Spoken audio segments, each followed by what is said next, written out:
So நேற்று போட்ட ஆஃபரில் எனக்கு நல்ல ஒரு மனநிறைவாக இருந்துச்சுங்க. இன்றைக்குமே ஆஃபர் கொடுக்கணும் போல் இருக்குது. ஆனால் கம்பெனி பட்ஜெட் தாங்க மாட்டேங்குது. சாக்லேட் ரேட் அதிகமாக இருக்குது. ஸோ நம்ம வந்து ஆஃபரில் வந்து இந்த கம்மியான ரேட்டுக்கு கொடுக்கவே முடியலை. ஸோ ஆஃபரில் வந்து பார்த்திங்கன்னா 1/2 ஹவருக்குள்ளே ஒரு 5 பேர்கிட்ட வந்து இந்த பாக்ஸ் வந்து அவைல் பண்ணிக்கிட்டாங்க. எனக்கு அவ்வளோ ஹாப்பியாக இருக்குது. ஸோ நம்ம வந்து ஆஃபரில் கொடுக்குறோன்னு சொல்லிட்டு கம்மியாலாம் சாக்கோ சிப்ஸ் போடலாங்க, நல்லா தாராளமாக போட்டு கொடுத்தாச்சு. நம்மக்கிட்ட எப்படி பிளாண்டீஸ், ப்ரௌனிஸ், முட்டை மிட்டாய் நல்லா ஃபாஸ்ட் மூவிங்காக இருக்கும். அதேமாதிரி இப்போலாம் டீ கேக்ஸ் நிறைய பேர் விரும்பி சாப்பிட்றாங்க. நம்ம இதில் வந்து ஆயில் சேர்க்கல, முழுக்க பட்டர். அதே மாதிரி நீங்கள் கேட்டிங்கன்னா கஸ்டமைசேஷனாக ராகி அண்ட் வீட்டில் சேர்த்து செய்வோம்.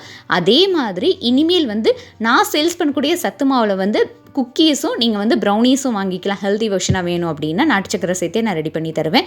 இன்னொரு கஸ்டமைசேஷன் என்னன்னு பார்த்தீங்கன்னா 250 கிராமில் நாட்டு சக்கரை போட்டு மைதா மாவில் ப்ரௌனி கேட்டிருந்தாங்க. இன்னொருத்தவங்க வந்து 250 கிராமில் வீட் ப்ரௌனி வந்து கேட்டிருந்தாங்க. இன்னொருத்தவங்க 250 கிராமில் ராகி ப்ரௌனி வித் நட்ஸ் போட்டு சாக்லேட் போட்டு கேட்டிருந்தாங்க. டோட்டலாக நம்மளுக்கு எனக்கு வந்து ஒரு 5 kg பக்கம் டிஸ்பேச் இருந்துச்சுங்க. முட்டை மிட்டாய் வந்து 750 கிராம் கிட்ட டிஸ்பேச் இருந்துச்சு. நீங்களும் நம்மகிட்ட இந்த ஐட்டம்ஸ்லாம் ஆர்டர் பண்ணிச்சுங்க. மேலே ஸ்கிரீன் நமக்கு வாட்ஸ்அப் பண்ணி குயிக் ஆர்டர்ஸ் வந்து ப்ளேஸ் பண்ணிக்கோங்க.